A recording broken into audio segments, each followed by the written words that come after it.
Aleshores jo vaig fer un treball de camp buscant totes les independències que s'havia fet d'Espanya. I aleshores vaig trobar aquesta inèdita i desconeguda que es va fer l'any 1968 de forma legal. I aleshores és la que em va cridar l'atenció, no com a advocat, perquè com era possible que en el règim franquista s'hagués pogut arribar a aquesta independència. I és per aquest motiu perquè es va fer el llibre i per aquest motiu aquests cicles de conferències per fer saber als nostres polítics i a les nostres entitats que hi ha una manera legal, democràtica i pacífica mitjançant l'empara de les Nacions Unides per fer efectiva la independència. Doncs vinga, comencem. Aquí teniu dos cors, un és el de la bandera de Guinea Equatorial i l'altre la nostra estelada. I com veieu, la via guineana també té l'escut de les Nacions Unides, perquè ells es van fer independents gràcies a la seva intervenció. Molt bé, comencem. En primer lloc, hem de tenir molt clar, i això és importantíssim, que tota terra conquerida és colonitzada o torna a la llibertat. Què vol dir això? Que no pot ser que una terra sigui ocupada i després els ocupants marxin i aquella terra quedi sotmesa per pròpia voluntat. No. Rousseau, que és el pare de la il·lustració francesa, deia: l'home neix lliure per naturalesa i és el poder qui l'encadena. Per tant, els estats sotmeten els pobles amb una ocupació colonial, que sigui militar, demogràfica o també, si es dona el cas, mitjançant una oligarquia indirecta que després ja us explicaré. Molt bé. Per tant, tingueu molt clar que no hi pot haver una ocupació militar si després no hi ha una colonització, perquè si no, l'estat natural de les coses, dels pobles i de les persones, és la llibertat i per tant tornarien una altra vegada a ser independents. Continuem. Com us he dit, hi ha hagut fins a 23 independències. Aquí en teniu una mostra. Tenim els Països Baixos, el 1581, Portugal, el 1640. Ells es van aprofitar de la Guerra dels Segadors per fer la declaració d'independència 6 mesos després. Aprofitant que hi havia la guerra contra els catalans, ells van declarar també la independència més tard i amb l'ajut d'Anglaterra la van aconseguir 28 anys més tard. Això és important perquè hi ha moltes persones, o com a mínim el 2017 hi havia la brama de que la independència era automàtica. Us ho recordeu? No, declararem la independència i això serà automàtic. I això no va així. De l'estudi d'aquests 23 territoris que s'han independitzat al llarg de la història, una de les conseqüències que hem pogut treure és que les independències no són automàtiques, i menys amb Espanya, perquè sempre hi ha una resistència. De fet, l'estat espanyol sempre resisteix a una independència. Només hi ha un cas, el del Sàhara Occidental, que no es va resistir, va abandonar el territori i aleshores va aprofitar el Marroc per ocupar aquest territori per la força. Però bé, el cas de Catalunya no és equiparable al Sàhara Occidental, com sabeu. Té més de 200.000 milions d'euros de PIB, per tant, no tindrem aquesta sort de que ho abandonin pacíficament, com va passar amb el Sàhara. Molt bé, aleshores, tots aquests territoris, després de declarar la independència, van haver de fer una etapa de transició, que li diem etapa de substitució, per tal d'imposar el nou ordre que es volia imposar i treure el poder imposat espanyol. I això va trigar una mitja de 10 anys i mig. O sigui, si fem una mitja de tot el que van trigar tots aquests països, arribem a la conclusió de que, com a mínim, 10 anys i mig. Per tant, com podeu veure, la resistència de l'estat espanyol a la descolonització, a la independència d'aquests territoris, és sempre ferotge. I el 99% dels casos sempre es va fer amb una guerra d'independència. En el cas de Guinea Equatorial no, i és per aquest motiu, perquè us ho explico, perquè ens serveix de referència, perquè de forma legal, pacífica i democràtica es va poder fer sense guerra, ni destrucció, ni totes aquestes coses tan indesitjables. Molt bé, això ja us ho he explicat, les diferents vies, la via insurreccional armada, la via insurreccional armada amb suport de potències estrangeres, La via subsidiària seria que en un tractat internacional es donés la independència. Per exemple, a Flandes, després de la Guerra de Successió, amb el Tractat d'Utrecht li donen la independència, però això és un acord entre les parts, d'acord? I després tenim la via guineana, que és una reclamació política de descolonització amb l'empara de les Nacions Unides, que és la que se diu més el cas català, perquè ara us explicaré les qüestions concretes de Guinea Equatorial. Bé, aquí us mostro les fases que us he parlat de la independència. Estudiats aquests 23 territoris independitzats, és el que us deia. Primer hi ha una fase de mobilització. Això vol dir que un grup de persones, com ara nosaltres, doncs tenim un propòsit, que és fer la independència, comencem a moure'ns, comencem a parlar-ne, i aleshores, a partir d'aquest moment, hi ha la fase de legitimació. Què vol dir? Doncs que aquest grup de persones que hem començat a parlar i a discutir ja no són 4, ja som una majoria. I quan això passa, aleshores es passa a la següent fase, que és la fase de declaració, on aquest territori declara la independència, que és on estem ara els catalans. Els catalans el 10 i el 27 d'octubre de 2027 vam declarar la independència. Per això fem avui la xerrada, no? Per coincidir amb el 27 aniversari. En el 6è aniversari del dia 27 de la declaració d'independència. Molt bé, estem en la fase de declaració, però després de la fase de declaració ve aquella fase que us he comentat abans, la fase de substitució. En aquesta fase de substitució, el poder imposat, el poder estatal, ha de ser substituït per el nou poder autòcton que desplaça el poder imposat i es fa hegemònic. I això no és automàtic, com ens havien dit. No, això porta temps. Ara ho veurem. I acabada la fase de substitució hi ha la fase de constitució. O sigui, un cop tu ja has substituït aquest poder, ja tens el control del territori, aleshores tu és quan t'organitzes com a estat, fas les teves lleis, fas la teva constitució i aleshores tens el reconeixement internacional. Però el reconeixement internacional, després ho veurem, pot arribar abans de la fase de substitució. I aquest és el cas interessant de Guinea Equatorial. Per això és un model que hem d'imitar. Molt bé, aquí com veieu la fase de substitució té una mitja de 10 anys i mig i va, doncs, en casos molt dispars, entre 9 a 28 anys. Portugal va trigar 28 anys, d'acord?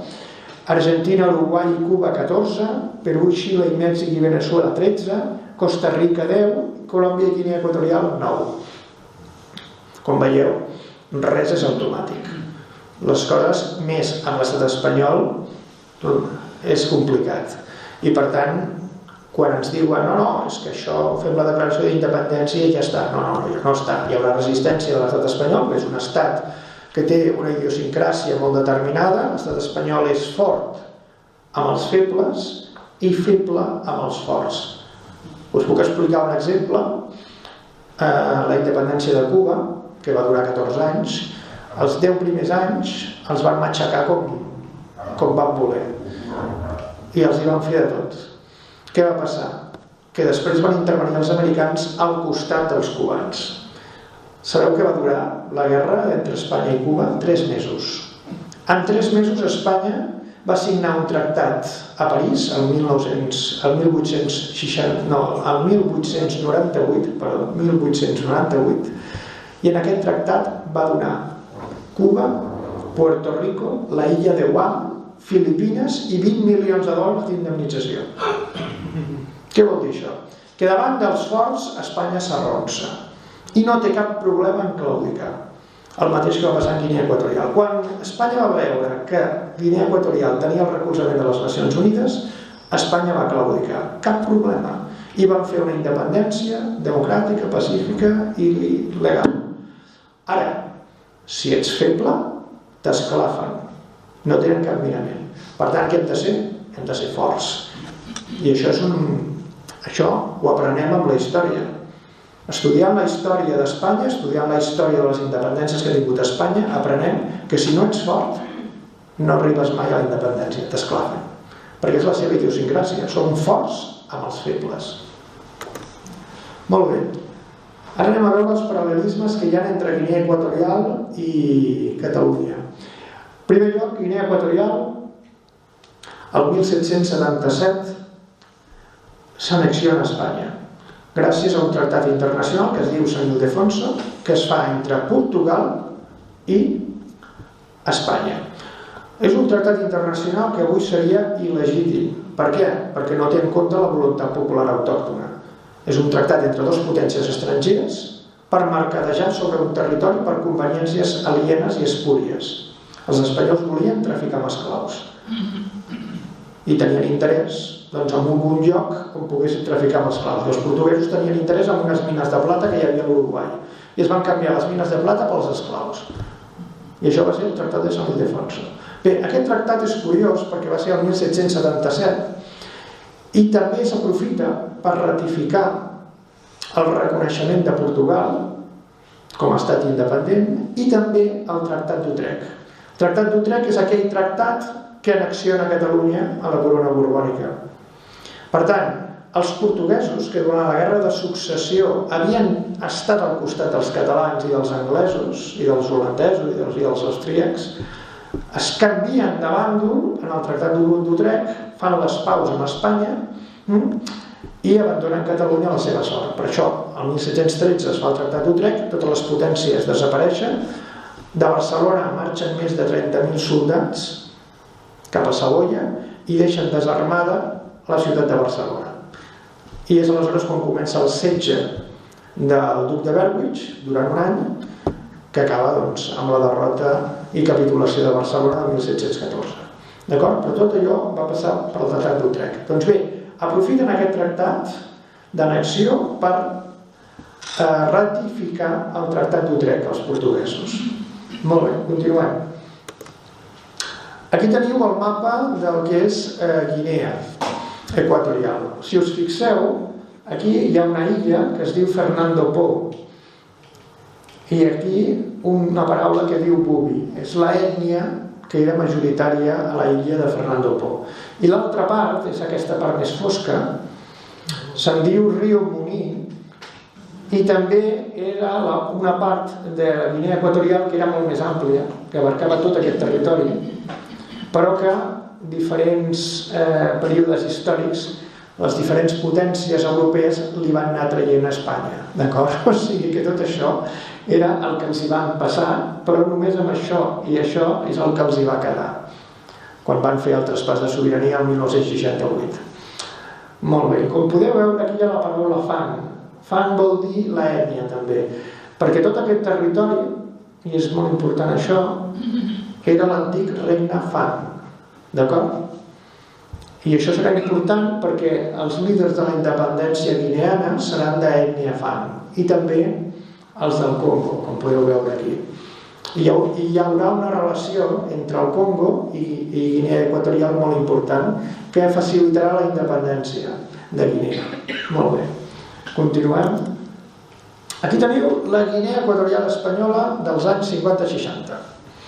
Com podeu veure, aquests són funcionaris de l'Estat, són funcionaris africans de l'Estat, amb pancartes de Viva Espanya, Viva Franco i la bandera franquista. Això que fan el 12 d'octubre o el 8 d'octubre de manifestar-se a favor d'Espanya, a Catalunya, això el Franco ja ho feia a Guinea Equatorial. Per tant, no ens ve de nou. És normal. De fet, tots els territoris que s'imposen per la força el que fan és aprofitar-se d'aquesta força precisament per mostrar que tenen l'adhesió popular, i l'adhesió popular la tenen sempre per la força. I aquí teniu amb pancartes i banderes fent veure al món que els guineans estaven encantats de ser una colònia i de ser oprimits per l'estat espanyol. Aquí teniu els representants de Guinea Equatorial que anaven a veure el caudillo i al costat, si us fixeu, teniu el Carrero Blanco. Per tant, és que Guinea Equatorial a partir del 1959 tindrà representants a les Cortes franquistes i per tant, com Catalunya, tindrà els seus representants a les Cortes franquistes, que és avui les Cortes Generales de los Diputados.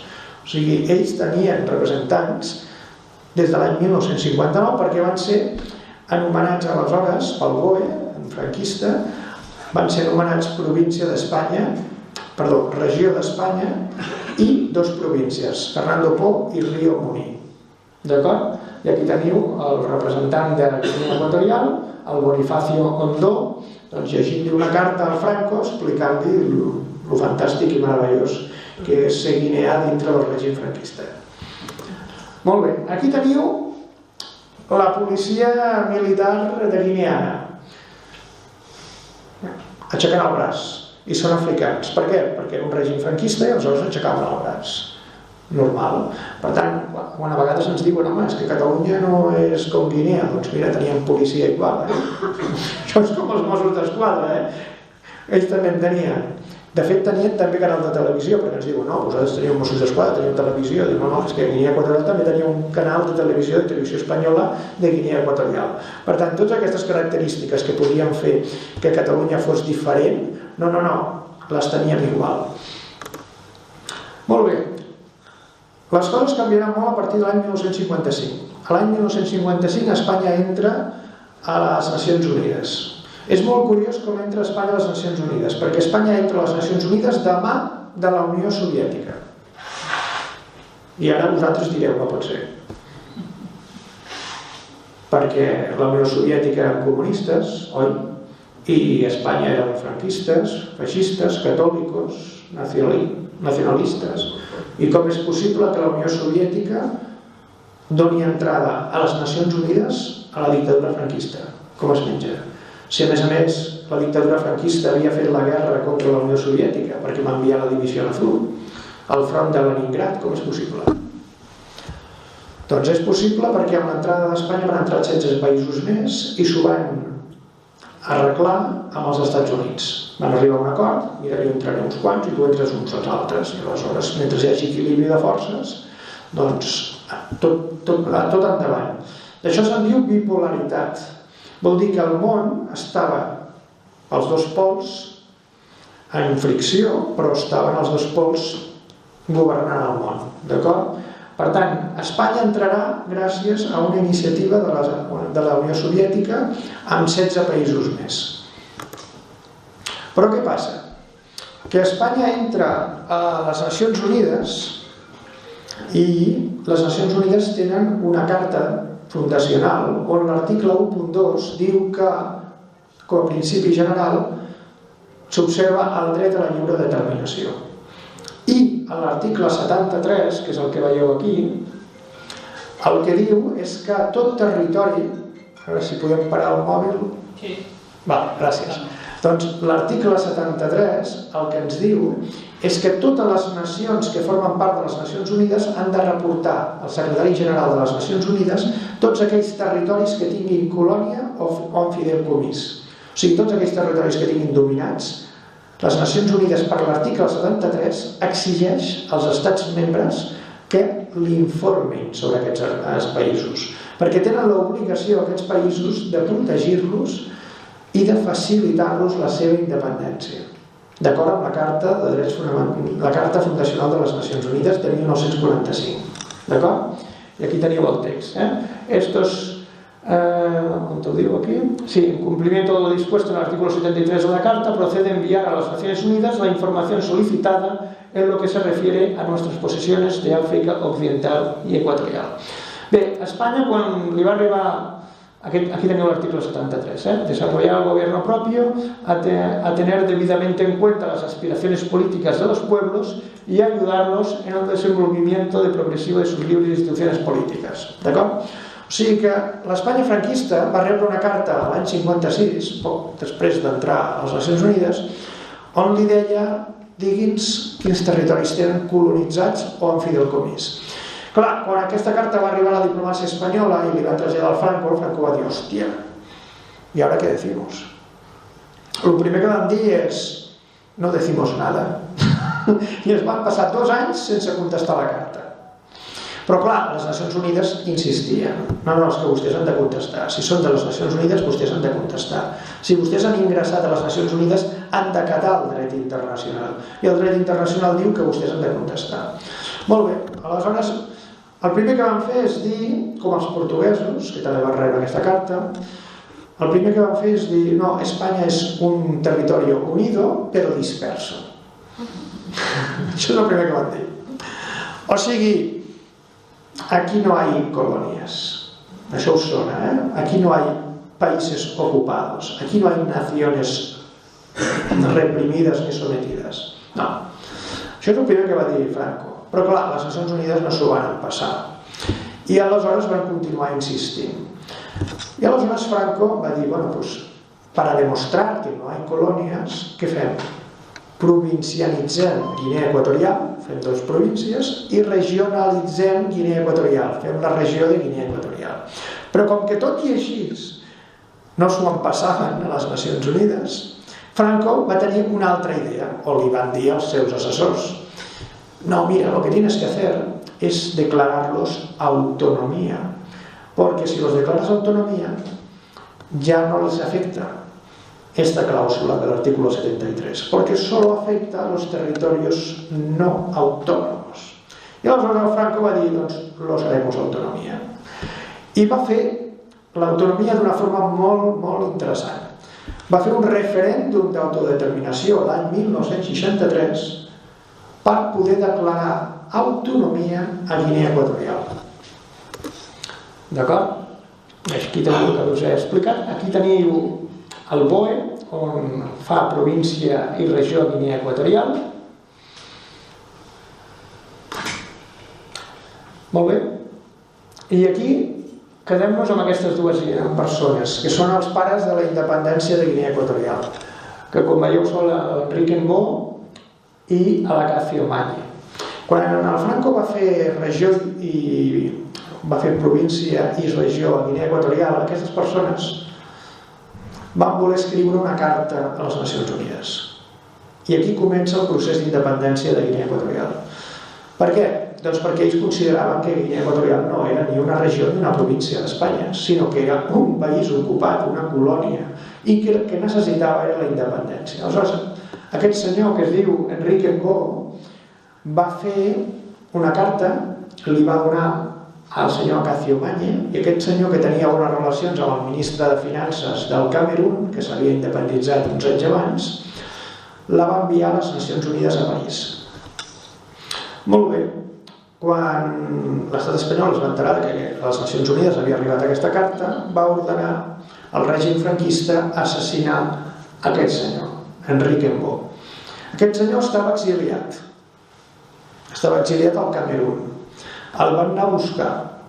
Sabeu això dels GAL, que van anar a buscar uns senyors del País Basc francès, els van agafar, els van torturar i els van enterrar en Calviva? Doncs aquest senyor li van fer una cosa semblant. El van anar a buscar al Camerún, uns mercenaris, el van portar a la selva, i el van torturar, li van treure informació i el van ofegar en un riu, perquè semblés que s'havia mort accidentalment.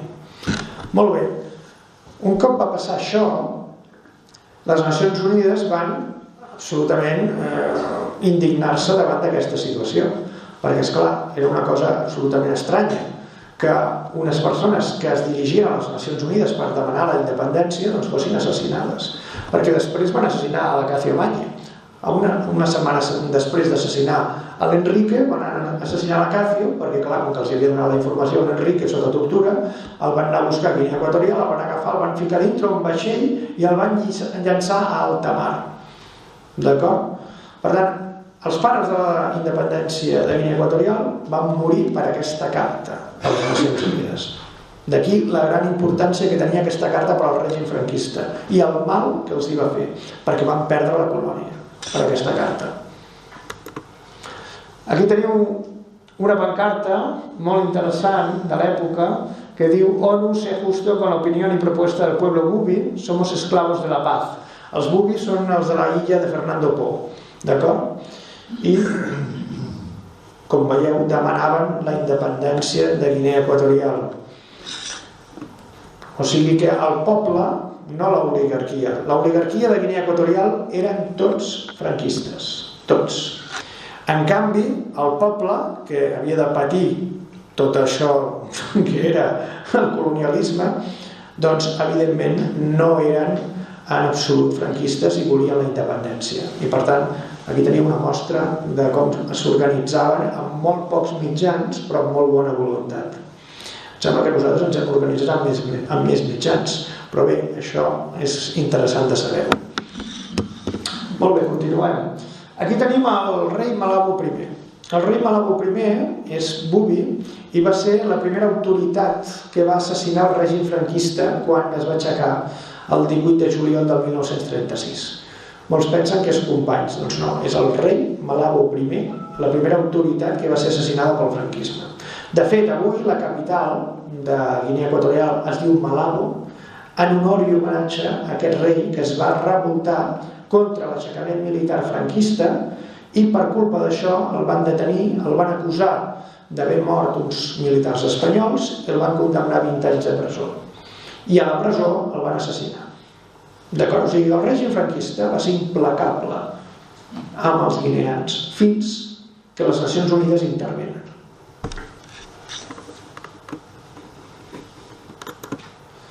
Molt bé, aquí teniu la resolució 1514 de les Nacions Unides. Aquesta resolució és molt important perquè complementa la Carta Fundacional de les Nacions Unides. En aquesta resolució el que diu és que els pobles colonials o no autònoms tenen dret a la lliure determinació i que els estats membres han de facilitar-la. Això és el 1960.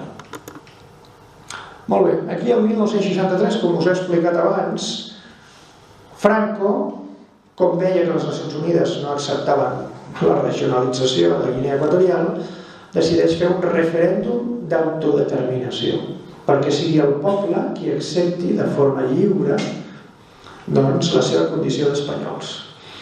I per fer-ho fan una amnistia a tots els presos polítics, donen un concert econòmic a Guinea Equatorial, o sigui, no hauran de pagar més impostos a Espanya, i a més donen la llibertat política, cosa que Espanya no tenia llibertat política, doncs donen la llibertat política. Tant és així que el 1963 es funden partits polítics a Guinea Equatorial, quan Espanya estava prohibit i perseguit.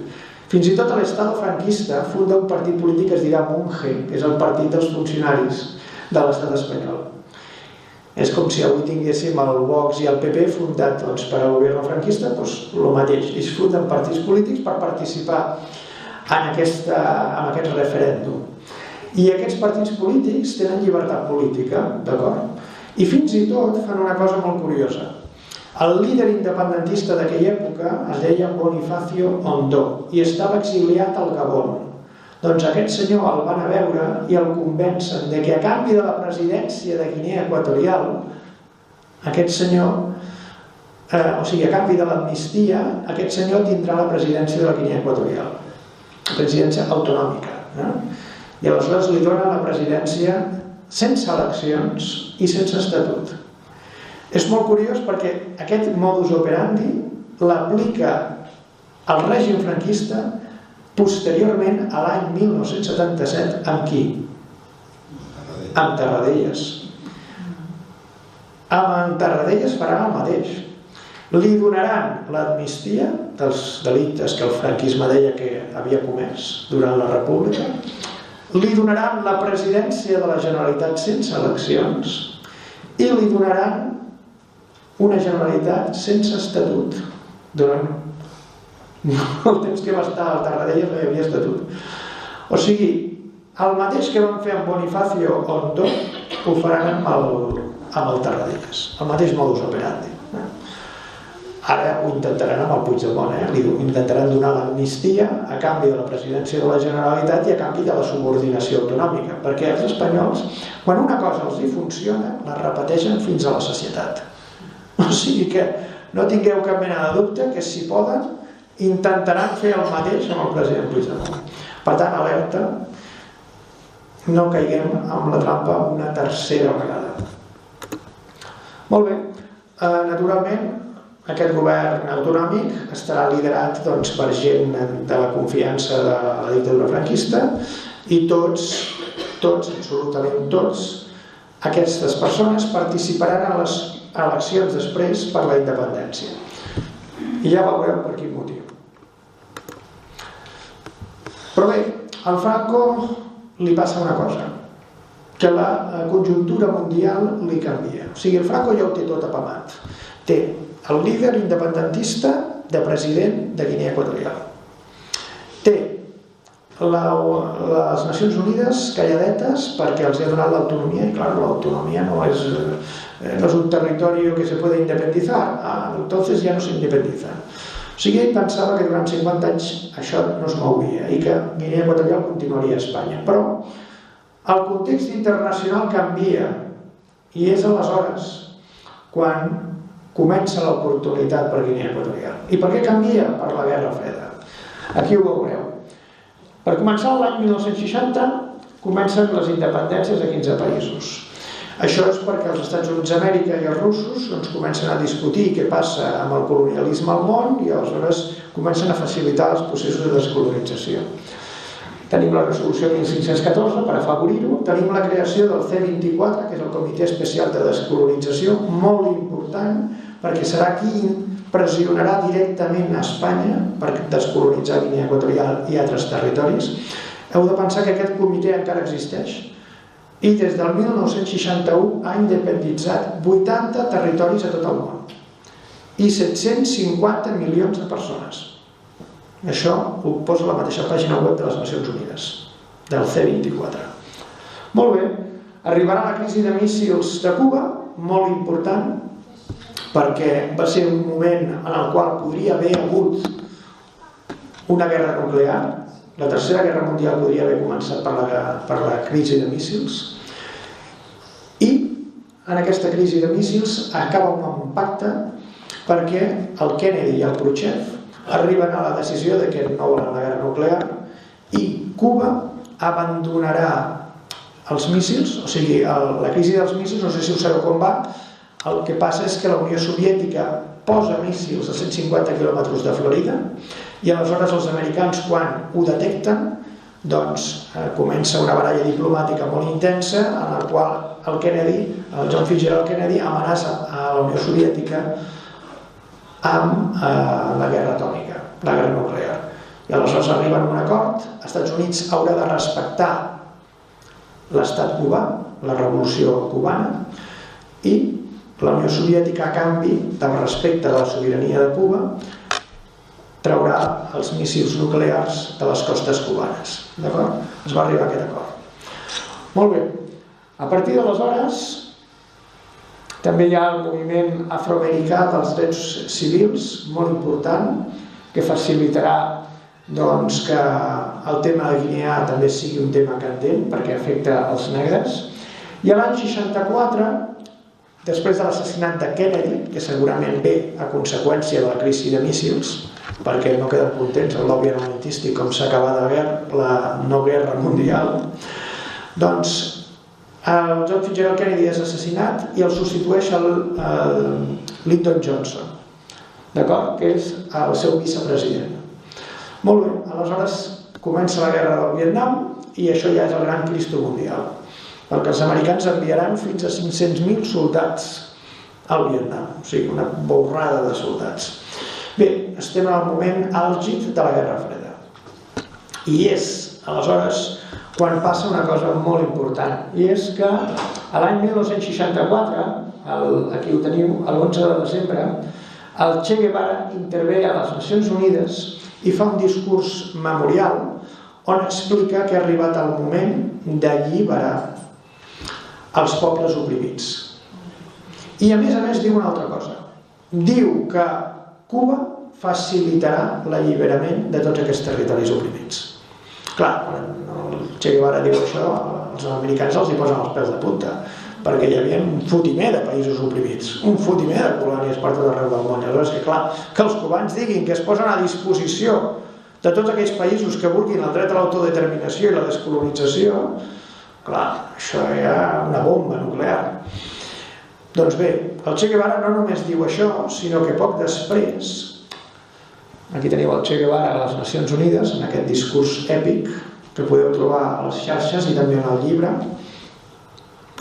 esmenta 10 vegades, la revolució de los pueblos i les razas, que senyor el Che Guevara, esmenta 10 vegades el Congo, que és un territori que s'havia independitzat però amb una independència neocolonial. Què vol dir? Doncs que de facto era independent, o de jure era independent, però de facto no ho era. De facto continuava sotmès amb un president titella a Bèlgica, que era la potència colonial.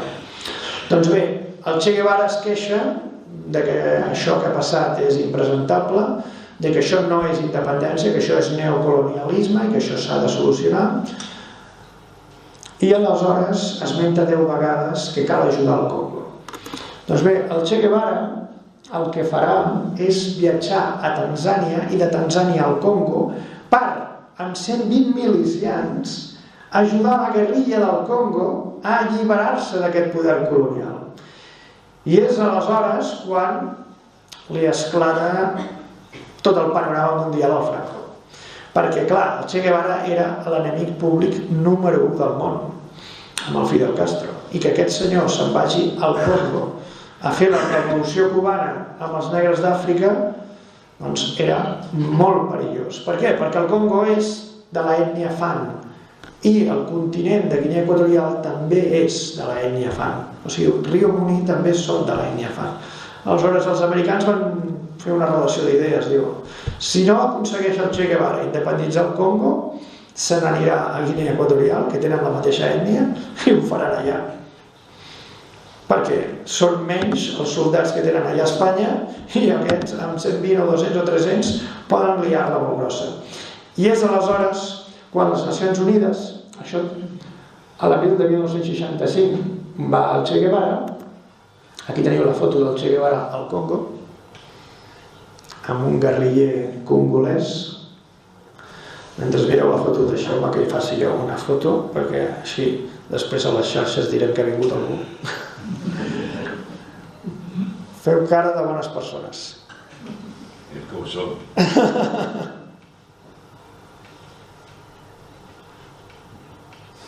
Va, moltes gràcies. Doncs aquí teniu el Che Guevara, perquè veieu que no us enganyo, amb la seva pipa, un nen congolès i un guerriller. Molt bé, quan aquestes imatges van arribar als Estats Units, es van posar els peus de punta i van ordenar, no, això s'ha de resoldre ja. I aleshores Ghana, que és un altre país que s'havia independitzat poc abans, el que va fer és presentar una resolució a les Nacions Unides l'any 1965, la resolució 2067, on s'aprovava aquest text que veieu en pantalla. I què diu aquí? Doncs diu una cosa molt important. Doncs que d'acord amb l'article 1514 de 14 de desembre de 1960, en la figura de la Declaración de la Concesión de Independencia de los Países y Pueblos Coloniales, teniendo en cuenta las particularidades y lo que diga el comité encargado,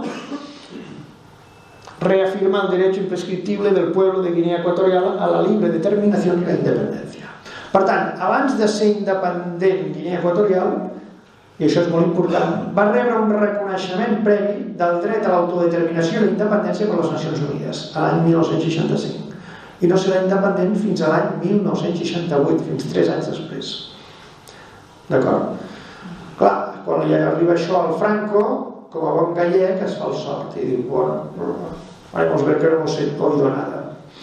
Però clar, les Nacions Unides tornen a fer una altra resolució, que és la 2230.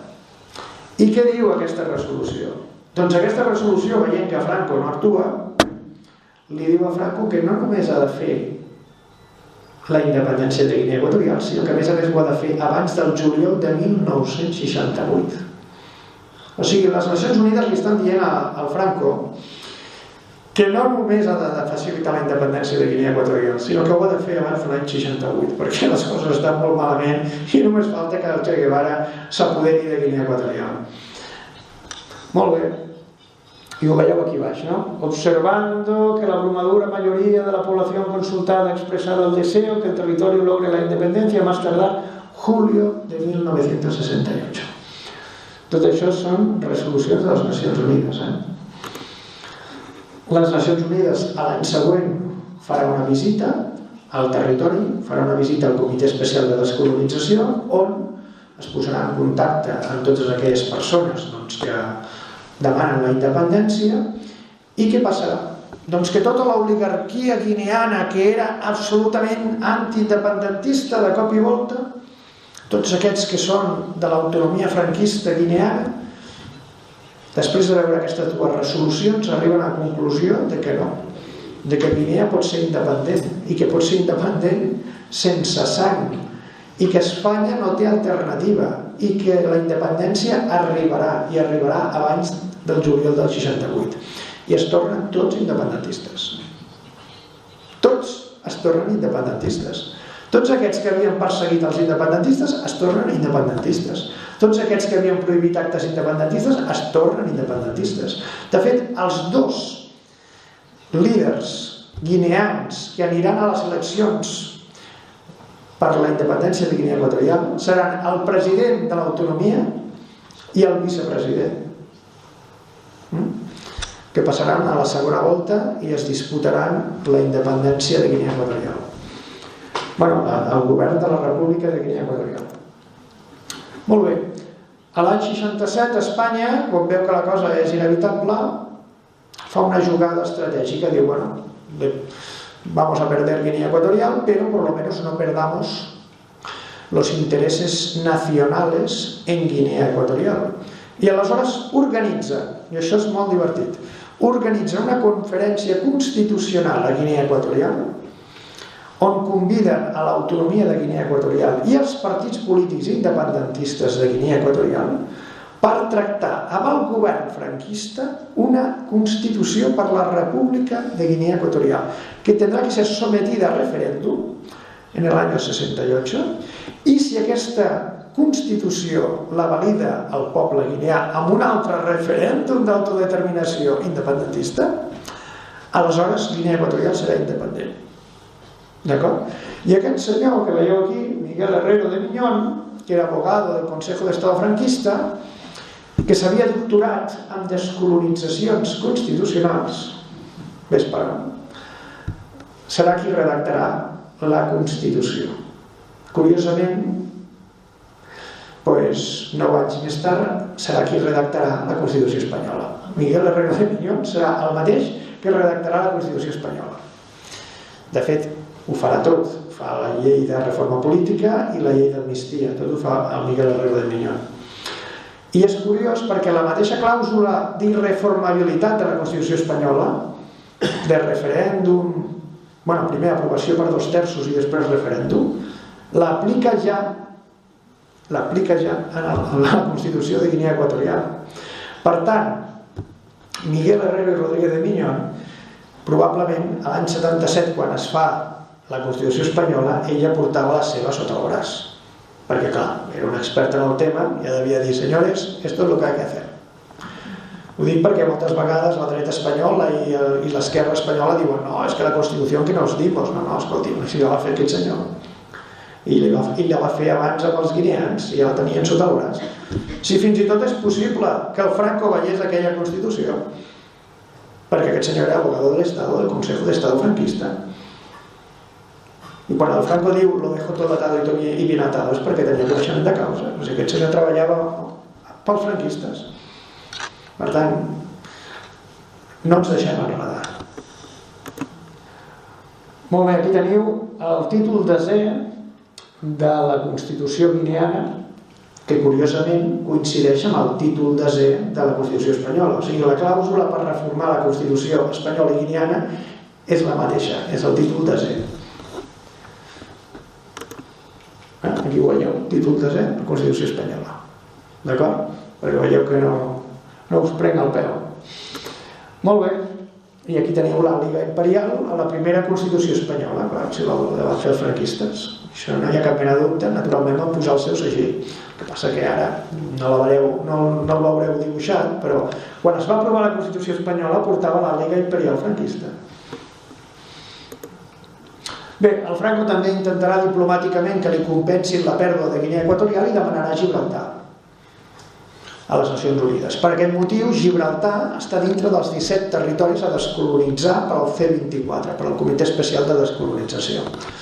Però no ho aconseguirà perquè Gibraltar farà un referèndum d'autodeterminació per preguntar-li als gibraltarencs si volen ser espanyols. I el perdrà, clar, el perdran els espanyols. I diran que no, que volen ser britànics.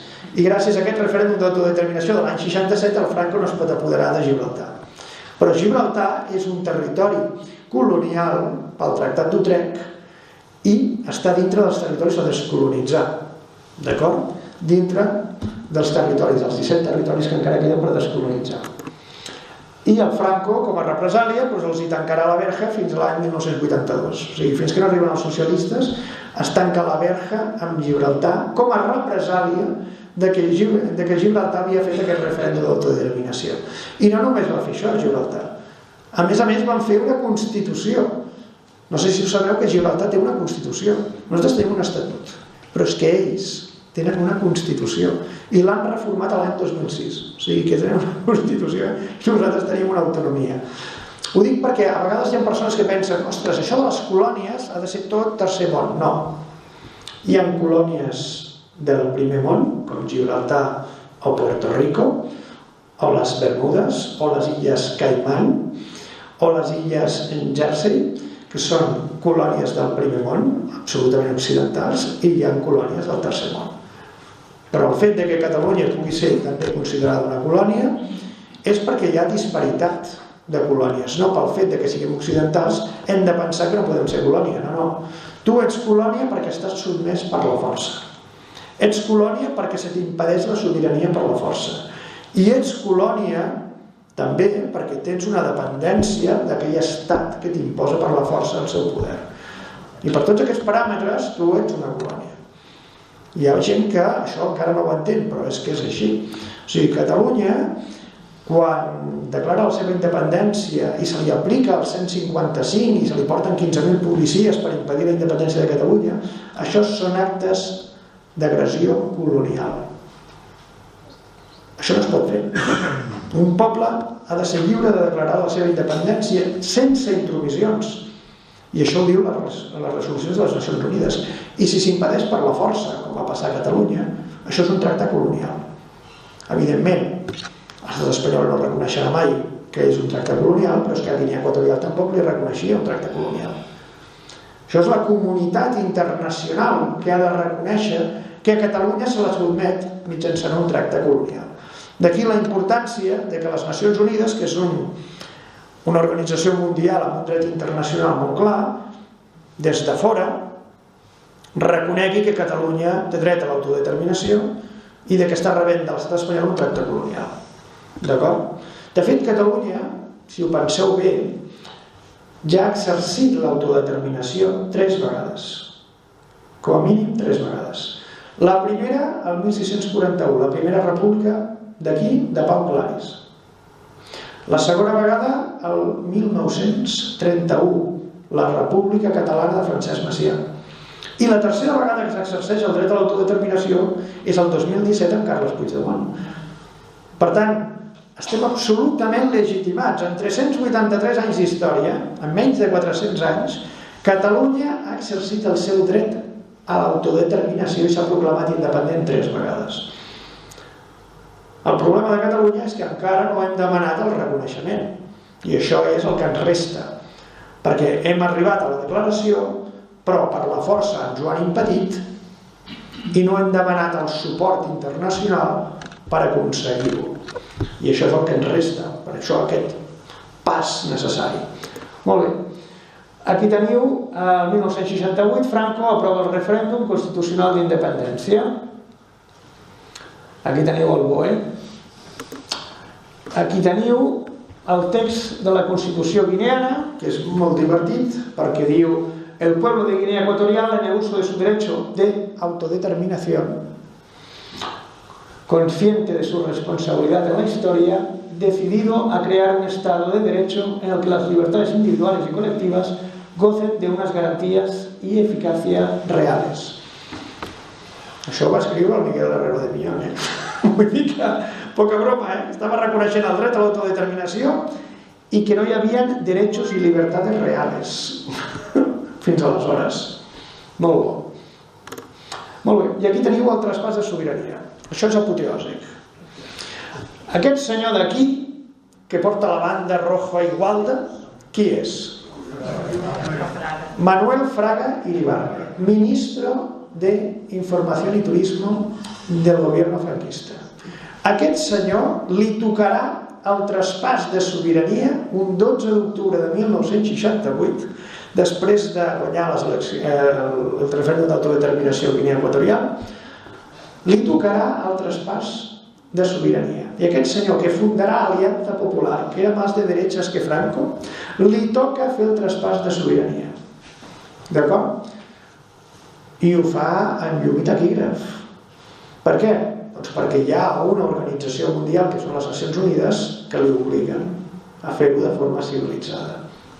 Molt bé. De fet, el BOE franquista passarà de la indisoluble unidad del pueblo español y guineano a la indisoluble hermandad del pueblo español y guineano. O sigui, si tu vas llegint els BOEs, vas veient que van canviant el text. Primer diuen que són indissolubles, Espanya i Guinea, i després, indissolubles continuen sent-ho, però hermanos. Ja no són indissolubles com eren abans. Per tant, això és el que aspirem els catalans. Que un dia siguem indissolublement germans, no súbdits ni vassalls, com ara. Molt bé, aquí teniu les Nacions Unides, aquí teniu l'article 1.2, que diu que s'ha de fomentar entre les nacions les relacions d'amistat basades en el respecte al principi de la igualtat de drets i a la lliure determinació dels pobles. Article 1.2 dels principis fundacionals de la Carta de les Nacions Unides de 1945, que aquests principis els decata el govern espanyol des de l'any 1955. Si no, no pot pertànyer a les Nacions Unides. Això és així. Aquí teniu el Comitè Especial de Descolonització, format actualment per 29 estats, encara que es coneix com el C24, on la majoria dels estats membres són països que han estat colònies. Aquí teniu les banderes dels diferents països. Molt bé, aquí teniu els territoris que estan per independitzar. Tenim les Bermudes, les Illes Verges Britàniques, les Illes Caiman, la Polinèsia Francesa, que és espectacular, per això us deia que hi ha colònies del primer món que són de luxe, com la Polinèsia Francesa. Teniu la illa de Guam, teniu Gibraltar, la illa de Montserrat, etc. També podríem tenir Catalunya. I aquí, això és molt important, aquí us explico que constitucionalment, si les Nacions Unides reconeguessin el dret a l'autodeterminació de Catalunya, la Constitució espanyola permetria aquesta independència. Per què? Doncs perquè l'article... Bueno, primer us explicaré el preàmbul. El preàmbul de la Constitució parla de protegir tots els pueblos d'Espanya i tots els espanyoles. Aquí, com veieu, hi ha dos subjectes, los españoles y los pueblos de España. Y vosotros direu, home, no es lo mismo. No. Una cosa són els espanyoles i una altra cosa són els pueblos d'Espanya. En l'article segon ho explica una mica més, però sense concretar. Diu, la Constitución se fundamenta en la indisoluble, d'acord? Paraula franquista, indisoluble, unidad de la nación española. Atenció, perquè no diu de l'Estado espanyol. El que és indissoluble és la nació, i la nació no és un estat. La nació és la pertinença a un col·lectiu cultural i ètnic, i l'estat és una arquitectura jurídica. D'acord? O sigui que la Constitució espanyola no diu que no ens puguem independitzar. El que diu és que no podem deixar de ser indissolublemente de la nació espanyola, que és molt diferent. D'acord? Perquè el que diu la Constitució espanyola és que és indissoluble la unitat de la nació espanyola. Aquí teniu l'article 2, molt important. I després diu, patria comuna indivisible de todos los españoles, naturalment, que reconoce y garantiza el derecho a la autonomía de las nacionalidades y regiones, per allò que deia dels pueblos d'Espanya. Per tant, la mateixa Constitució espanyola en el preàmbul diu que hi ha espanyoles i pueblos d'Espanya i després diu que hi ha regiones i nacionalidades. Què vol dir? Que els pueblos d'Espanya són nacionalidades, no falla. D'acord? Per tant, som una nació. Si el Tribunal Constitucional, que és un tribunal polític, no el reconeix com a nació, no passa res, perquè està subordinat a les Nacions Unides, i ara veurem com.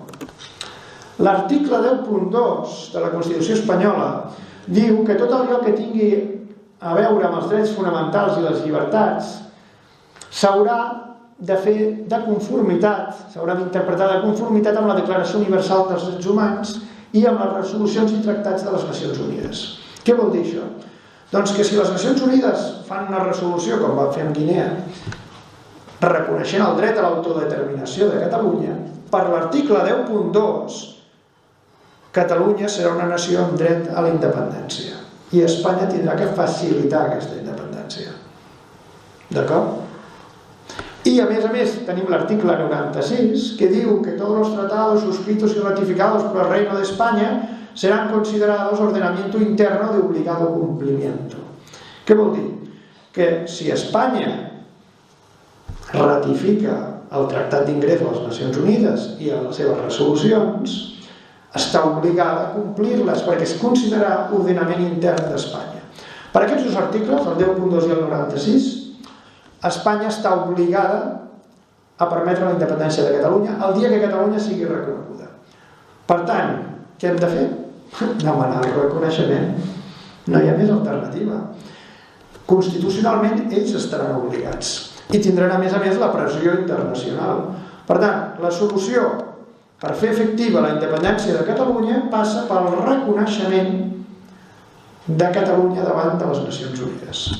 No hi ha cap altra alternativa, perquè la idiosincràsia espanyola ja sabem que és forta amb els febles i bilateralment no s'aconseguirà mai res, perquè ells tenen la policia, la Guàrdia Civil, la judicatura, la legislació, el Tribunal Constitucional, el Ejército, i nosaltres què tenim? Ni els Mossos d'Esquadra, ni això. Per tant, catalans, si volem ser independents, reconeixement internacional del nostre dret a l'autodeterminació, i per aquesta via constitucionalment podrem ser independents. Per l'altra via, impossible, perquè no estem en igualtat d'armes. Amb un procés judicial no es pot començar si no hi ha igualtat d'armes entre les parts. Què vol dir això? Que no hi ha igualtat de forces i d'oportunitats. Si jo m'he d'enfrontar amb un braç lligat a l'esquena, doncs no estic en igualtat d'oportunitats, oi? Si a més tinc dos braços a l'esquena lligats, encara menys. Doncs imagineu que Catalunya té dos braços lligats i una cama. No, i les cames trencades. Exacte. Que algú m'expliqui com podem guanyar bilateralment amb Espanya en aquestes circumstàncies. És impossible. És impossible. Però hi ha l'oportunitat de guanyar i ens ho va demostrar Guinea Equatorial. Ens ho va demostrar. Doncs que és per la via del reconeixement previ internacional. I aquest reconeixement previ internacional vosaltres direu, home, però això passa? Doncs sí. Us posaré més exemples. El Sàhara Occidental també té reconeixement previ. Un altre exemple d'actualitat, Palestina també té reconeixement previ. Palestina no és un estat independent, però té reconeixement previ. Sàhara Occidental. Puerto Rico també té reconeixement previ. O sigui, el reconeixement previ no és una cosa estranya dintre les Nacions Unides. El que passa és que els catalans l'hem de demanar. Si no el demanem, no el tindrem, naturalment. I fins al dia d'avui no s'ha demanat. Bé, aquí, molt important, aquesta resolució és la primera resolució del Parlament de Catalunya on s'aprova el dret a l'autodeterminació. En temps de Jordi Pujol, l'any 1989, una resolució que es va fer a proposta d'Esquerra Republicana. Aquesta resolució el que diu és que Catalunya no ha exercit el dret a l'autodeterminació perquè volia facilitar la transició d'Espanya a la democràcia, i diu també que Catalunya no és una nació espanyola i que té dret a l'autodeterminació i que l'exercirà quan el moment sigui propici. Tot això ho diu aquí, no sé si ho podeu llegir, els que esteu més lluny, però ho diu. Molt bé, aquesta resolució de l'any 1989 farà a l'any 2024 35 anys que es va aprovar. Si jo ara us dic que aquesta resolució no s'ha portat mai davant de les Nacions Unides, us ho creieu? Us ho creieu? Doncs és veritat. Aquesta resolució, que és la primera resolució que aprova el Parlament de Catalunya, que és el màxim òrgan de sobirania del poble català, s'aprova el 1989, però no s'ha exercit aquesta potestat. No s'ha fet la sol·licitud a les Nacions Unides perquè ens reconegui. De fet, l'any 2017, quan es fa la declaració d'independència i es signa a l'auditori del Parlament de Catalunya la declaració dels representants de Catalunya, que la teniu al llibre perquè ningú se n'oblidi, tampoc el president de la Generalitat demana el reconeixement internacional a les Nacions Unides. Tampoc. Per tant, està pendent. I no costa massa. Simplement que els representants legítims del poble de Catalunya facin la sol·licitud. I la nostra obligació, si som independentistes, és que els nostres representants polítics i socials facin aquesta sol·licitud davant de les Nacions Unides i es torni a mobilitzar el país amb aquest objectiu, perquè és possible aconseguir-la, perquè altres territoris l'han aconseguit. Les Nacions Unides han independitzat 80 territoris, 750 milions de persones des del 1961. Està pendent a Palestina, està pendent al Sàhara Occidental, està pendent Gibraltar, està pendent Puerto Rico, està pendent molts altres llocs. Però si nosaltres no ho demanem, no ho aconseguirem mai. I per tant tenim aquesta obligació d'aprofitar aquesta efemèride per fer possible la independència de Catalunya. Bé, aquí parlaríem de les similituds entre Catalunya i Guinea Equatorial. Com veieu, legitimitat ens sobra. Hem proclamat 3 vegades la República Catalana, per tant hem exercit el nostre dret a l'autodeterminació i sempre s'ha impedit per la força. La primera proclamació de la República Catalana es va impedir amb una guerra que va durar 12 anys, poca broma, del 1641 fins al 1652. Després tenim la República Catalana del Macià i després la del Puigdemont. 12 vegades s'han fet aprovacions al Parlament de Catalunya a favor del dret a l'autodeterminació, des de l'any 1989. S'han fet 2 referèndums, el de 2014 i el de 2017. Per tant, què s'ha de fer? Doncs s'ha d'iniciar un procés de descolonització de l'estat espanyol, demanar la inclusió de Catalunya com a territori per descolonitzar i demanar a les Nacions Unides una resolució a favor del dret a l'autodeterminació i la independència. Naturalment, si som coherents amb el que hem fet fins ara, el que resta fer seria que ja sigui el Parlament de Catalunya o el govern de Catalunya o el govern a l'exili faci una sol·licitud a les Nacions Unides.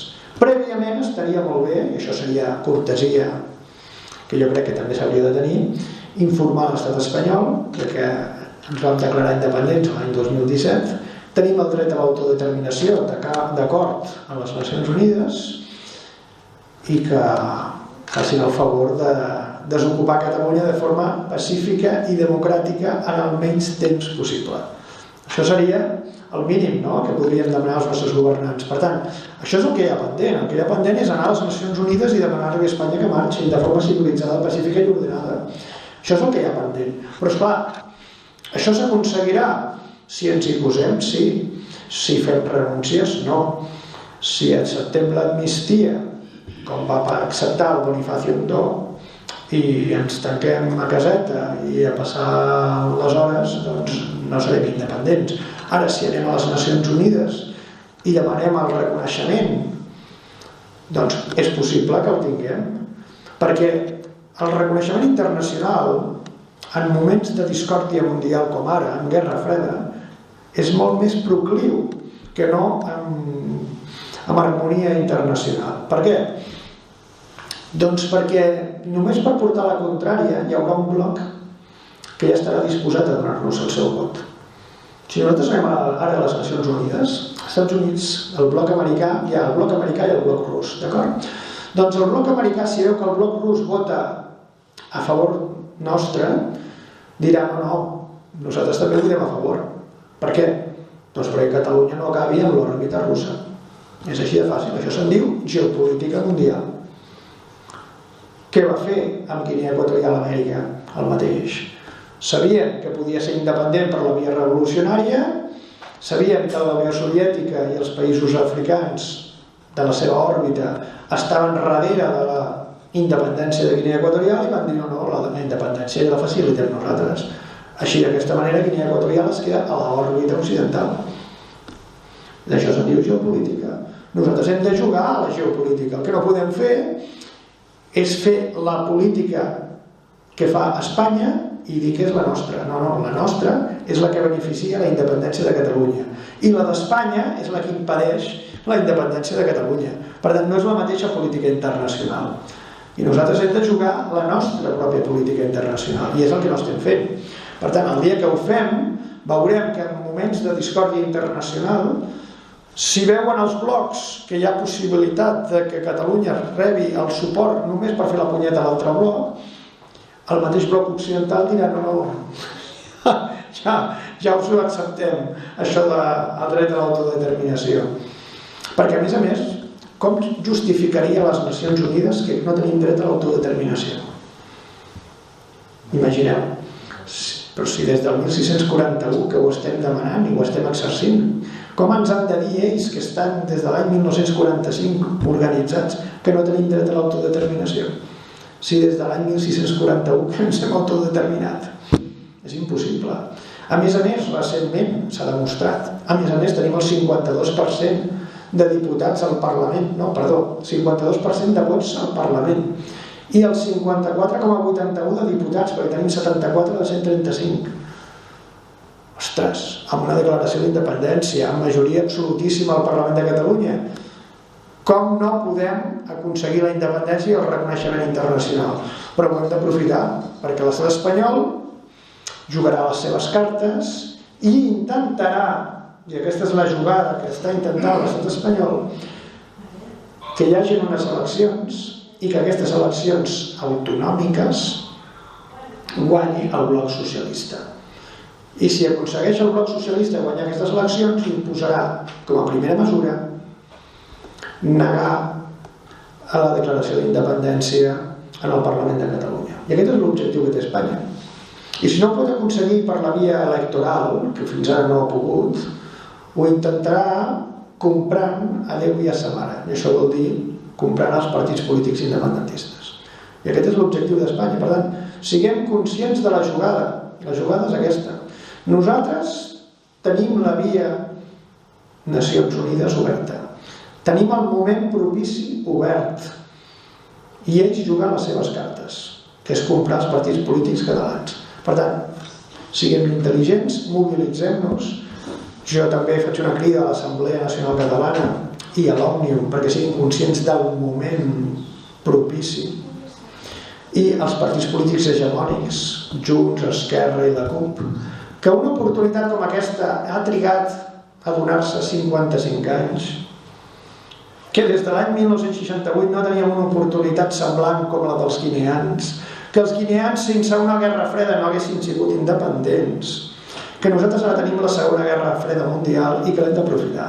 Si la sabem aprofitar, serem independents. I si no, continuarem sent espanyols, pagant impostos i tenint maltractada la nostra llengua, la nostra cultura, la nostra identitat. Moltes gràcies.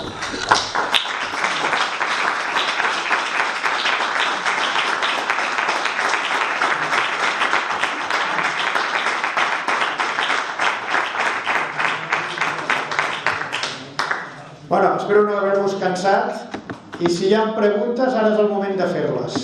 Vinga, qui s'anima? Només una confirmació. Has posat que hi havia hagut 23 països que s'havien independitzat d'Espanya? Territoris. Sí. El Sàhara Occidental no es considera perquè encara no s'ha autodeterminat? El Sàhara Occidental, per desgràcia, va ser abandonat per Espanya i el Marroc el va ocupar, per tant no és un territori independitzat. No el podem considerar com a territori independent. Però d'Espanya sí que s'ha independitzat. No, realment no es va independitzar, és que els van abandonar. Els van abandonar, van marxar. Literalment van marxar i el Marroc va aprofitar l'absència de policia i soldats espanyols per entrar. I s'han annexionat per la força al territori del Sàhara Occidental. D'acord? La conclusió que jo faig... Jo vinc de Tordera. Vaig conèixer en Jordi a través de les xarxes i vam tenir una reunió molt agradable i jo m'hauria agradat venir a Barcelona a la presentació del llibre per desgràcia, els que som aquí tenim una representació molt petita, però a vegades les coses petites es poden fer grans. I el que jo us demanaria a tots els que estem aquí, de que el que ens ha explicat en Jordi ho fem extensiu a tanta gent com puguem.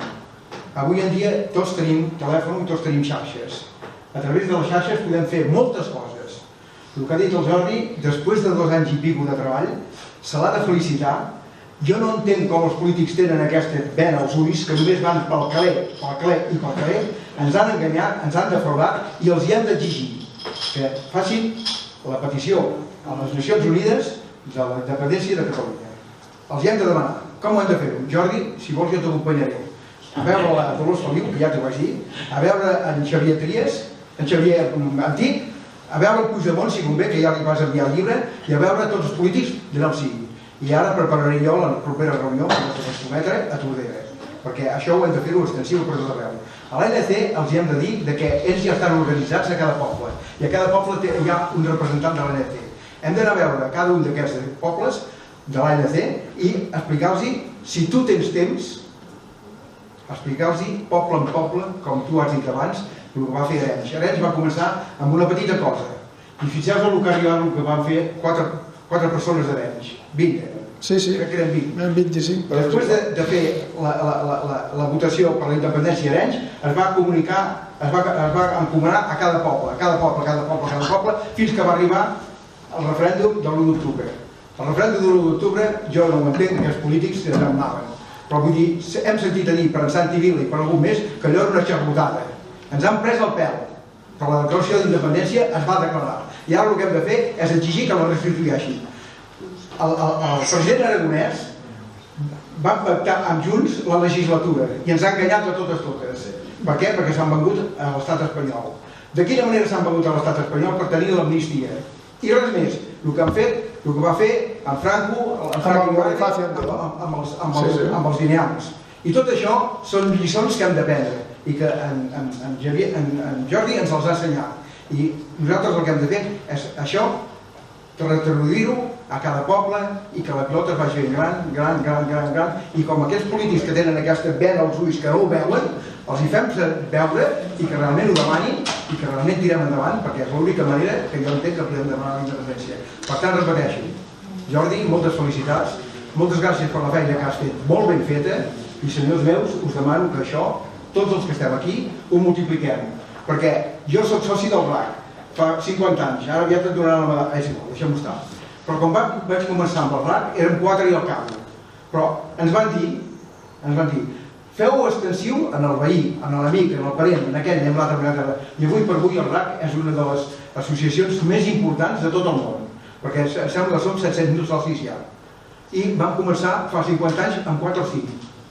Arenys de Munt van començar amb 20 i hem arribat bastant lluny. Doncs ara, torno a repetir, fem-ho extensiu a tothom que ho coneixem, de boca a boca i amb les xarxes. Gràcies per escoltar-me. A tu, Esteve, tu. Un aplaudiment per ell.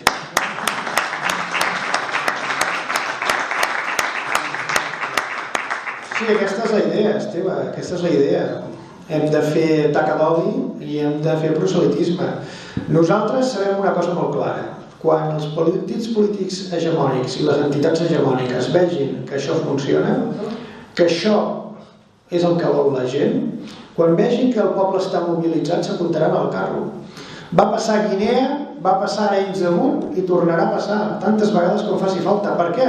Doncs per pura supervivència política. Per pura supervivència política. És que no sobreviurà cap partit polític que no s'apunti al carro majoritari de la societat civil. I si la societat civil s'organitza amb aquesta idea, això és imparable. Ara aquí potser són poca gent, però espereu a dintre d'uns mesos, perquè totes aquestes iniciatives que estan presentant al Parlament de Catalunya fracassaran. Com han fracassat des de fa 6 anys.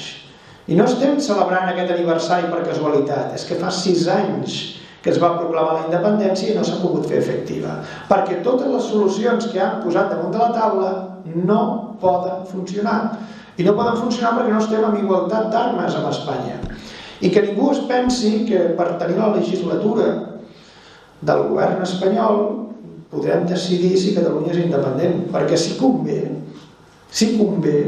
el Partit Socialista es tornarà a abstenir com va fer el 2015 i deixarà governar el PP. O el PP s'abstindrà i deixarà governar el Partit Socialista. O reformaran la llei orgànica de règim electoral, que això també ho poden fer. Per tant, si convé, trobaran la manera de que els catalans no siguin imprescindibles per la governabilitat d'Espanya. I tot això en temps al temps. Evidentment que cada vegada han de donar-nos una nova il·lusió, perquè si no la gent es defraudaria i no els votaria més. Però se'ls estan acabant les idees. És que el president Aragonès, amb l'acord de claredat, l'únic que se li pot dir és que és l'acord de la confusió. Perquè va en contra del Parlament. Ell mateix va en contra del Parlament. A part de que es va en contra de la majoria que l'ha fet president, perquè va dir que culminaria la independència i la independència no es pot culminar amb aquestes propostes, a part d'això és que és impossible que aquestes propostes funcionin. És impossible. A més diu: no, volem la via escocesa, que vol dir que el govern espanyol ens facilitarà un referèndum d'autodeterminació. I per què no ho ha fet fins ara? Perquè fa 6 anys que no ho fa. Perquè el Partit Socialista ha dit per activa i per passiva que nunca jamás en la vida no és no i no farem el referèndum. Per què? Perquè no ho volen fer. I a més, una altra cosa important que no explica el senyor Aragonès: quan es va donar el dret a l'autodeterminació a Escòcia, ho van fer els dos partits majoritaris anglesos, els Tories i els laboristes, els dos. Aquí no n'hi ha el PP per donar el dret a l'autodeterminació, per tant no es farà. I a més, sabem que la judicatura està governada o controlada per al Partit Popular. Aleshores, què s'inventen? Tot això és fantasia, tot això no passarà. Espanya només claudicarà i facilitarà la independència de Catalunya quan hi hagi un poder superior que li posi en risc a l'estat espanyol, com va passar a Cuba i com va passar a Guinea Equatorial. Si tenim l'exemple de la història, per què hem d'entretenir-nos més? Seguim l'exemple de la història, anem a buscar uns bons padrins que ens ajudin a fer la independència. Espanya, amb un polze de tu a tu, ens guanya. Per aquí no anem bé. Doncs anem a buscar algú que ens doni més força per guanyar el polze. És tan fàcil com això.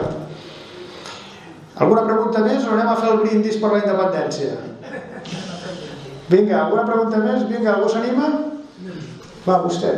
El Jordi Miravet, Memorial 1714, que ens ha vingut a escoltar des de Barcelona.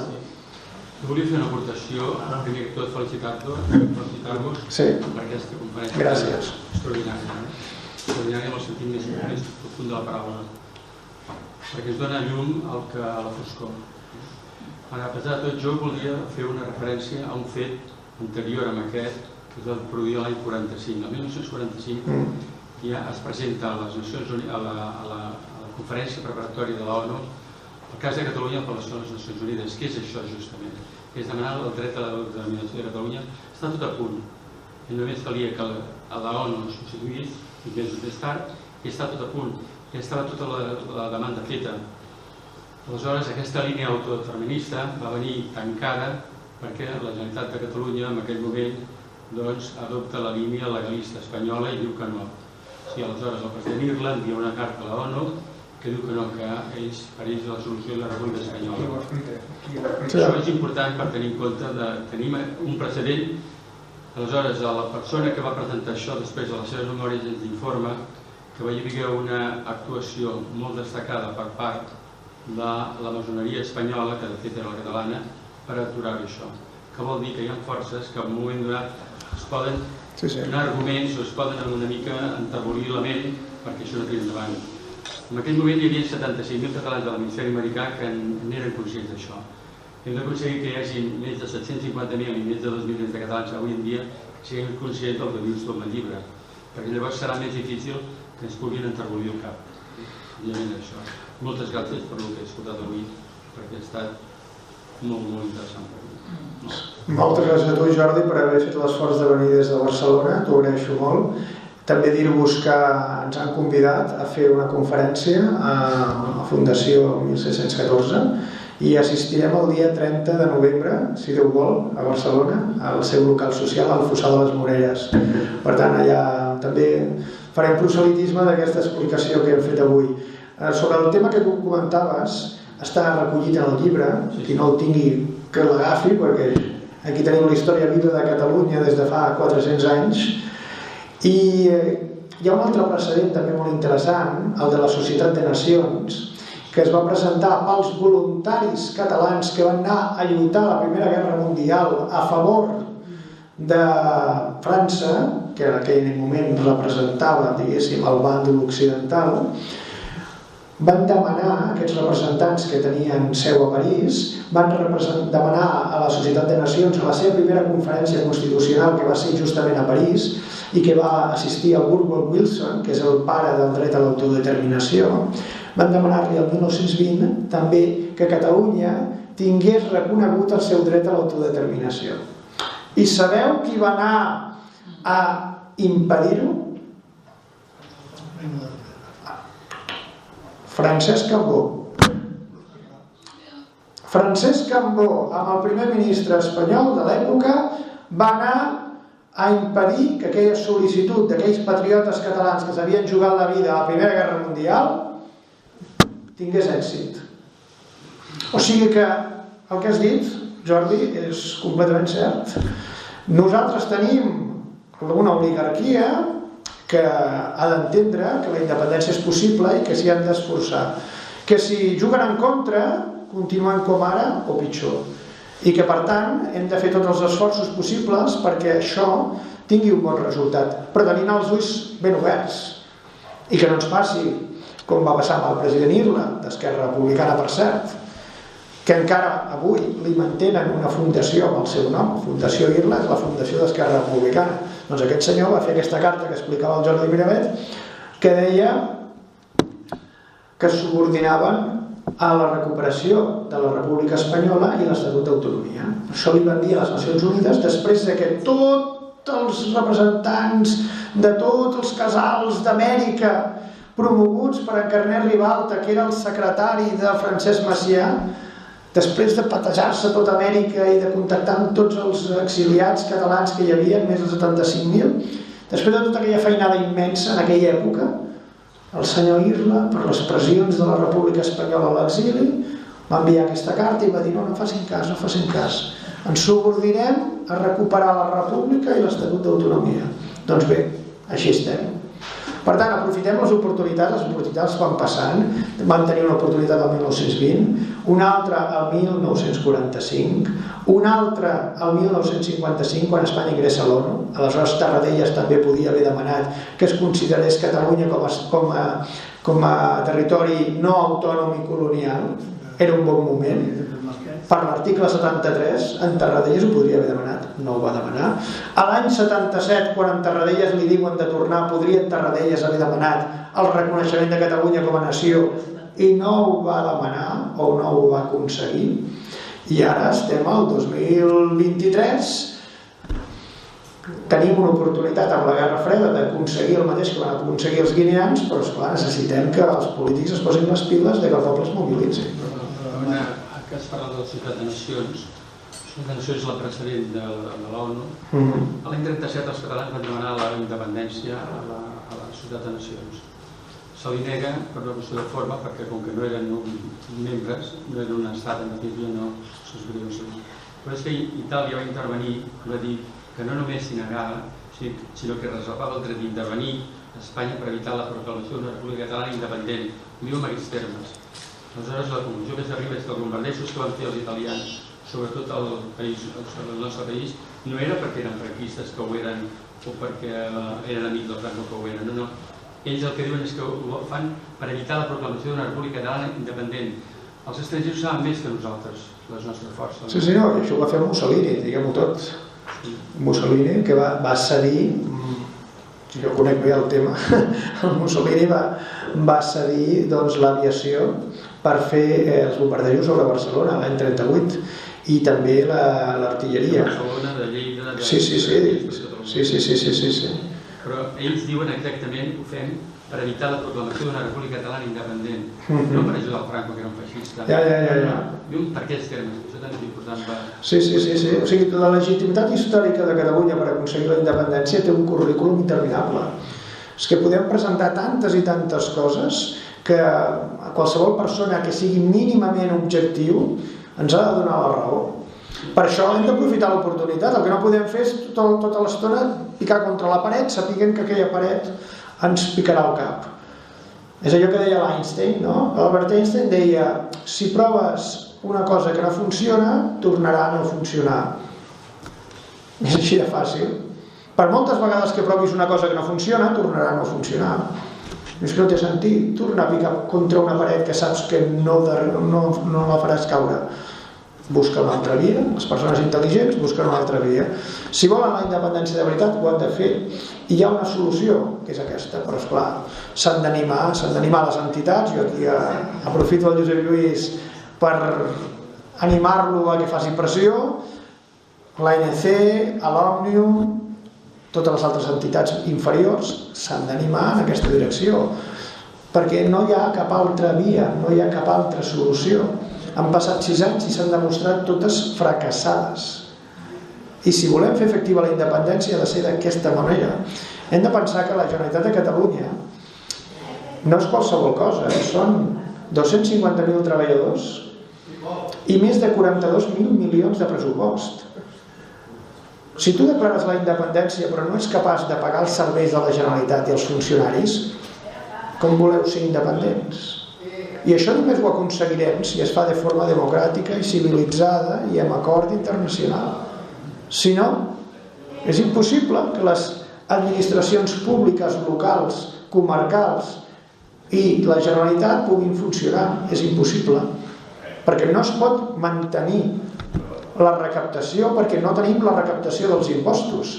Penseu que de Catalunya només es recapten 600 milions d'euros. Dels 42.000, només 600 milions d'euros és la recaptació pròpia de la Generalitat, les altres són transferències de l'Estat. Per tant, no podríem pagar ni un mes dels Mossos d'Esquadra. Per tant, és normal que els Mossos d'Esquadra diguin no, nosaltres no ens emboliqueu. Per què? Perquè si no li puguem pagar ni el salari. O sigui, siguem realistes. L'alternativa és aquesta. I les altres són fantasies. Si volem la independència, hem de fer la sol·licitud a les Nacions Unides. No hi perdem res. Joan Maria. No, que la prova de la pressió de l'estat espanyol l'hem tingut aquesta mateixa setmana que anem amb la resolució del Turó del Dret. O sigui, aquesta mateixa setmana hem vist com actua l'estat espanyol. I els seus cipais a Catalunya, el Tribunal Superior de Justícia, que són els cipais que hi ha a Catalunya. Sí. Amb la resolució de l'hora troncal en castellà a l'escola del Turó del Dret. I continuarà... La immersió lingüística que... Sí que acabar de la immersió lingüística ja està... I continuaran amb aquesta dinàmica, perquè ells volen impedir que Catalunya tingui una majoria catalanoparlant, perquè per ells això és molt perillós. Per què? Perquè Espanya és un estat imperial. I els estats imperials es construeixen a partir de la conquesta i de l'assimilació. Primer conquereixen i després assimilen. Aquest és el model imperial romà. Els romans feien el mateix. Per créixer territorialment, demogràficament i econòmicament, primer conquerien i després romanitzaven. Doncs bé, Espanya fa el mateix. Conquereix i espanyolitza. A Iberoamèrica li deien la hispanización o la evangelización. Doncs bé, el que deia Albert, hay que españolizar a los niños catalanes. Per què? Perquè si no, el seu imperi no es pot construir. O sigui, necessiten assimilar Catalunya per construir Espanya. Perquè si no, hi ha el perill de que Espanya es trenqui. Clar, que és el que li va passar als romans. O sigui, quan no van ser capaços de romanitzar, se'ls hi va trencar l'imperi. I ells el que volen és conservar l'imperi. Per tant, què hem de fer? Nosaltres no volem trencar Espanya. No, però és que... No, però és que encara que nosaltres no vulguem trencar... O sigui, la qüestió és molt clara. L'estat espanyol és un imperi, d'acord? I els imperis es construeixen amb la conquesta i l'assimilació. Ells necessiten assimilar-nos. Si no ens assimilen, no ens podran conquerir.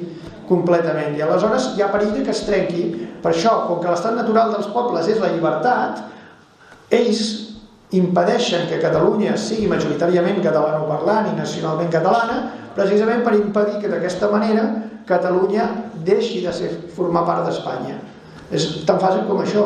És una qüestió geopolítica de concepció nacional. Espanya és imperialista, és imperial, i en conseqüència ens han d'assimilar.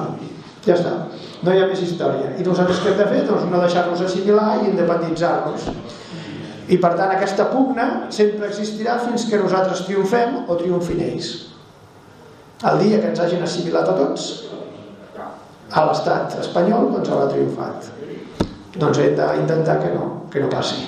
Doncs vinga, si us sembla bé, el que vulgui un llibre el tenim aquí, us el puc dedicar i després anem a fer una copa de cava allà celebrant la República Catalana. Vinga, gràcies a tots.